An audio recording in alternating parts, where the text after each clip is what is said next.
Welcome back. I'm Zanella Morrison, taking you through the rest of the hour's programming.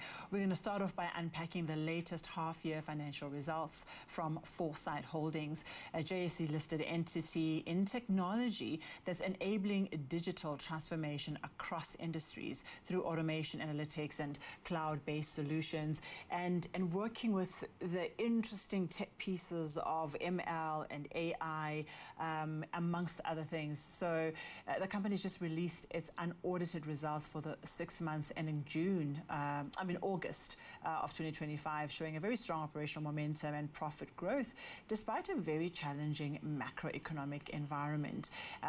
Glad to see us joining us for this conversation, Tertius Zitska, and he's the Group Chief Executive Officer of Foresight. Tertius, thank you so much for your time. And now, Tertius, I wish the conversation was actually about your technology and not necessarily about the results, but maybe we'll get to touch a little bit on that, because we're starting to see how organizations like yourself are actually playing in the market. So the results are telling us a lot, but I wanted to ask you for your thoughts on this first half of the year. Yeah, thanks, Zanella. It's really lekker to be here today to talk about this. We started this journey in digital transformation in full swing in the beginning of 2020, where it was our mission to say digital transformation is what we're doing for our customers and for the clients. And the big shift came with COVID. When everybody started working on data, and data really exploded because of the hybrid cloud solutions that came out. And data caused this whole revolution in information technology now. And we sit today with artificial intelligence, and everybody's talking about, the agentic AI, what that's going to do with business. And we really focus a lot around business processes. And we really focus on the 5 pillars that we call the DNA string of a business. And it's really the people. There's a huge transformation coming in HR and people systems, and then sales and marketing, customer 360, know your customer, you've got all the data, how to use that and the interaction with customers. And then the operational side, operational technology. Now, all of a sudden, there's a new term, was at a Microsoft conference last week in Dublin. They talk about the AI OT, the artificial intelligence of things, where we connect off all this data in your historians, in production systems, in factories, and oil and gas, and wherever. And then there's financial performance, the big shift there, and the automation about those routine jobs, doing reconciliations by Copilot and not Excel. The world of Excel is ending. Hopefully it will end. And then the innovation part, product, how do you transform your products into this new market with these new technologies? I heard yesterday Generation Z is writing matric this year, or I still say matric, grade 12. But those guys were born on mobile phones, and they had the disruptive of COVID in their lives as well, so they can handle change control probably very well. And we sit in that world today, and we focus on business solutions with these technologies, and it's really giving this huge efficiencies. And our biggest turnaround in Foresight ourselves is the automation and the savings that we get within our organization, with productivity as well. Our staff didn't increase that much, but then it's showing at the bottom line. And the biggest growth area was in data and AI, because, we can see the Gartner report that came out this week saying 64% of all technology people will invest, in the next 12 to 24 months heavily into agentic AI solutions for their businesses. But now, Tertius, you've managed to clock in a 35.7% increase in just your profit. We're looking at just the first half, gross profit 15.3%. These are big jumps. How are you splitting this percentage of profitability in these 4 streams, or in the solutions that you are offering as a business to your clients?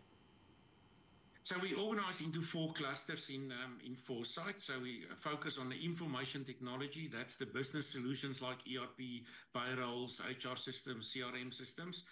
So they focus very strongly. And we've got excellent. We are top of mind with our partners there, Sage and Microsoft. And then we've got operational technologies, 110 engineers working with data. There we really cover the full spectrum: automation, optimization, and simulation. And this is the big thing that's coming, with all the big vendors there like AspenTech and Siemens and Aviva, working very closely with them. And the bridge that we built in the last 5 years between those two worlds, everybody always talk about the conversions of OT and IT. We call that business environment, and that's where data is sitting. And the modern digital enterprise, and custom developments, for customers, and really building that bridge. And that's where we see our biggest explosion in companies that's getting ready for this new curve. The next 5 years will make or break a lot of companies, and we can really see the guys investing in that. And then our fourth cluster is distribution, where we distribute everything that we do, but also from Microsoft and Sage and all our big partners to over 1,000 partners in Africa. And that business is really growing hugely for us. This last week's conference in Dublin was for the CIMA, Europe, Africa, Mid-East region of Microsoft. And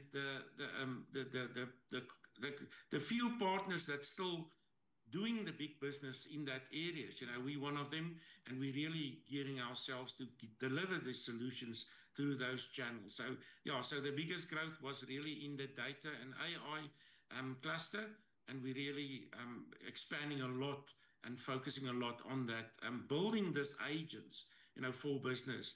And remember, we do it for business, so it's not general research or whatever on co-pilots that people normally do. We really give solutions. So if I can mention a simple solution that we're taking to market now is a thing that we call For Talent. So it's an automated CV evaluation. If you do a recruitment of people in your HR system, you just plug this on top of that. It will read the job specification, check out the CVs for the specific job, and then automatically can link even to the LinkedIn profile and get information there on the candidate, and then tell you this is the top 10 candidates. So really how does an HR person really go through CVs today, except for printing it out and look at the nice pictures and invite those to the conference or the the conversation for the position. Yeah. So that time that we save for business people in their normal jobs, and it's not to take jobs away, but it's to give people more time to actually do what they do well, and that is to, for instance, an HR official to manage people. Tertius, I think that you're talking about how AI is going to solve for day-to-day business and operational aspects, but you've still got the human that needs to think behind it. And in total, all your businesses have, well, all the legs of your business see you sitting with an NAV that's also quite improved at about 14.5% or so. What are you wanting to do for the future? I do see that you've got acquisitions lined up. I don't have a lot of time, but I wanted to know, what does the future hold for you? Yes, so we're looking at, we want to enhance what we do similar. I'm looking for young people that's really geared up to walk this road with us. I always say these young people, they work very quicker than us, but they need our University of Life to guide them. We've been through the school, we know what works, but they can automate it very quickly for us. They fail very often, but at least they fail forward a lot, And acquisitions definitely on our road, so there's a few coming up. But we don't not going to buy something just to enhance revenue. We really want to fit them in. Our latest acquisition was really one of the platforms that they do is they use WhatsApp for all the staff functions like inquiring, doing leave, sick leave, inquiring for a pay slip or whatever, doing a staff loan, all on WhatsApp, because we in Africa, there's a lot of people without mail. And the way that those people interact with their HR officials is go to an office, fill in a form, and wait. So this is all in their hands now, and in the modern way. Oh, fantastic. Tertius, what an interesting conversation, not only on the results of your business, but also just what you do that's fitting straight into this very digitally savvy period we are living in. Thank you for your time. We hope to connect again in another 6 months. That's Tertius Zitsika, the CEO of Foresight. Let's take a quick break and come back with the next story that's lined up.